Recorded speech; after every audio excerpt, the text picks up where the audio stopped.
Hey, Danielle. Hello. We just finished our Facebook Live to regular people. And this is our Ask Me Anything section. I don't think I have any Ask Me's from agents this week. So we can kind of look at the agent side of the ones we just talked about, right? So Sure. one was probably, everybody knows this depends. Everybody knows you're going to give different advice in a different context. But I had a seller, I was thinking about selling, ask me, do I have to paint my kitchen white? And that I think is just an indication of how people process information. So that was, I would say that was the answer 70% of the time several years ago, right? Um, that was universally popular. Um, most kitchens were seriously dated. Nobody upgraded them during the crash.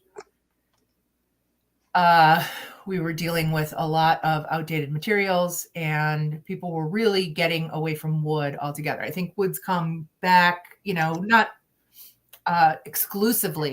I think people like both now. So painting is nice, wood is nice, but a whole lot more colors have come in um, to style, and people don't hate wood like I think they did for a few minutes.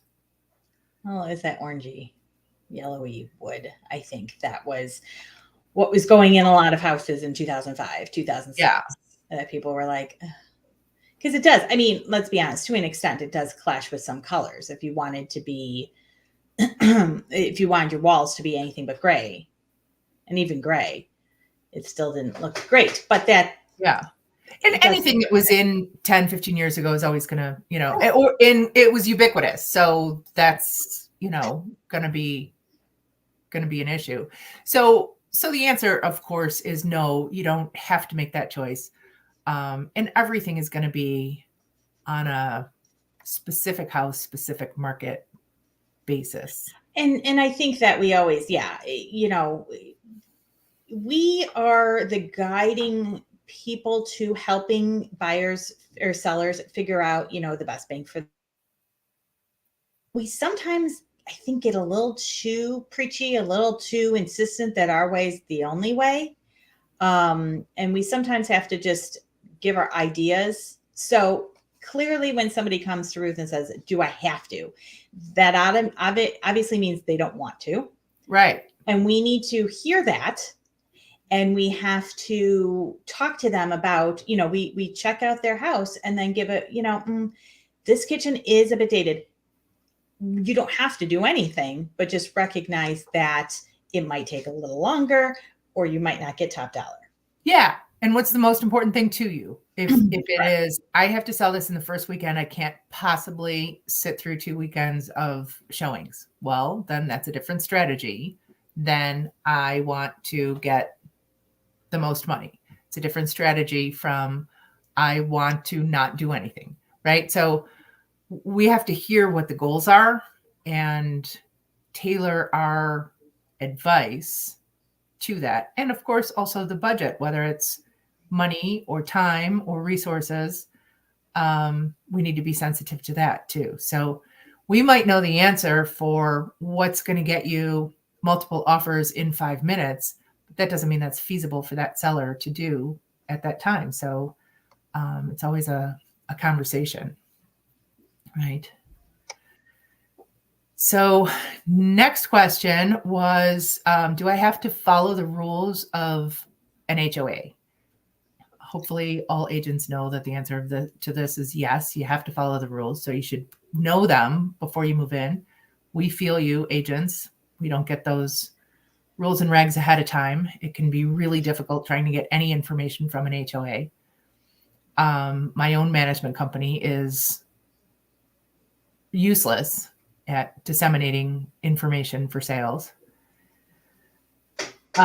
This is something we're going to struggle with, I think, as listing agents. And as listing agents, it's difficult because I love our management company is like, well, that's the homeowner's job. And I'm like, the homeowners don't know anything because they don't pay attention to anything. They don't know what the rules are. They can't tell the listing agent what the rules are. Yeah. and their copy of the rules and regs that they got at the closing table Yes. is long gone, eaten by mice in the basement. Right. It's the paperwork they'll find when they move to their next house. And they're unpacking. Yes. No, that was it, huh? So sometimes homeowners have access to that documentation, on the website or whatever. Try to get it up front as much as you can, but also make sure it's correct. So if there have been addendums or additions or rule changes, you really don't want the copy that they got when they moved in 20 years ago. Right. So you want to see if they have access to an updated copy and if some of those big rules can get in. And then sometimes, Danielle, I don't know if you've had this, but we've had a couple of times when the association's like, oh yeah, we don't enforce that rule. The dog weight rule, pet weight rule. Right. I still wouldn't, because that's that association. And so they have elections every year. Exactly. That's that board. So you're going to move in with your four-legged family member and try to put it on a diet for 18 pounds. Yeah. When they tell you you have to get rid of them. So those sorts of things are really, really important, along with everything that listing agents ought to be verifying before listing. Right. But have an idea of the neighborhood, hopefully. And if not, keep your eyes open, encourage your clients to keep, if you're representing buyers, to keep their eyes open to what they're seeing around the neighborhood. Is a neighborhood that enforces rules or not? You probably don't want to, live in a neighborhood. That's, I don't hate HOAs. I know a lot of people do. I think they do a relatively good job at making sure that things run pretty well in a neighborhood, and you're not living next to filth. There's always going to be, the exception to the rule. And as I said in the live, you never know if that's going to, you're not aware that they have a lien and $7,000 worth of fines on them. But it helps protect your clients too, because have you gone to a house, Ruth, more than one time where you're looking at a house and it's nice and you look out the backyard and the next door neighbor is Sanford and Son? Yep. And it's a shame. But that's, usually not a problem. Yeah, their last 3 washing machines are in the backyard, and God knows what's, running around. And I've also sold a house that was next to someone who looked like a junk dealer. And that's really tough. It's really hard to do. Yes. So HOAs have a purpose. And if your client isn't okay with that, they need to look at places that don't have one. Exactly. They don't get to say, I can only afford a townhouse, so this is what I get, and then I'm going to, be a scofflaw. Yes. They could end up losing their house. Repercussions can be pretty serious. Yes, so absolutely. You were talking about liens put on houses earlier. Yeah. Last thing is backup offers versus backup contracts. So, when we're in markets like this for the last several years, where a lot of buyers are losing out to multiple offers, all of us have probably had that situation where you say, hey, can we be considered a backup offer? Because your clients still really like the property and they want it. And the agent goes, yeah, sure. Okay. Not a problem. And then a week later, your client calls you and says the house back on the market, and you never got any type of indication or call or anything from the agent about it. There's not much to it. Ruth and I feel that if you are an agent and you had multiple offers and the deal falls through, it is probably in your seller's best interest to try to call all those offers that you received to see if they are still interested and see what type of terms you can come to before putting it back on the market. Because what everybody thinks 10 days later, 7 days later, 2 weeks later, why that house went back on the market. And sometimes the market can shift in that time, or Absolutely. weather can change. Like so much happens. And so, yes, there are times that you might want to put it back on the market, but regardless, but there is a backup contract, and we need to be talking to our clients about the difference between a backup offer and a backup contract. And if they truly think they are a backup contract, that is when you really do get paperwork signed that your 7.0 contract offer that you put through has been signed by both parties. And it is indicated that it is a backup contract or got backup, and the buyers have to put earnest money in. So they've got skin in this game. So they are really serious about being a backup offer. Wow, somebody is doing something at my window and scared me. Sorry. Yeah, I'm like, who are you?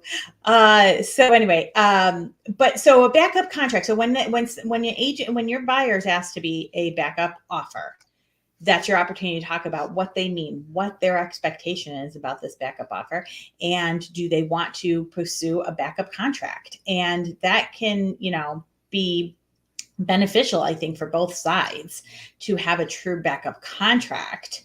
Buyers need to know, though, that's not they can't keep looking. They can't keep writing offers while they have a backup contract. That's probably the biggest detriment to them. But if it looks like that first one might be shaky at all, sometimes the seller just wants the big number, right? And the listing agent says, this is a certain mortgage company and they don't have a great track record. And the seller's like, yeah, but this is the most and I want it. And then, a couple of weeks later, they find out that it was written in crayon and not going to happen. So that can be a great time to have that backup contract in place, ready to slide right in. The other thing is that as agents, we really need to set expectations. We talk a lot about expectations, but we need to set expectations so that buyers understand when you beat out 20 other offers and you go under contract, you don't own it. There's a lot you can screw up. Don't come back to me with your as is and ask for GCFIs and call them health and safety. We don't care. And I don't want to kick your client out. Once we go under contract, I'd really like it to work. So, we shouldn't be afraid to do it. Help your buyer out, not by showing how cool you are and you can get them $50, but by showing them that you can get them to the closing table. It's a lot harder these days. Absolutely. So, yeah, what else? Oh, we were saying also, let's remember as buyers agents, this is one of our biggest value ads is keeping them under contract and getting them to the closing table. And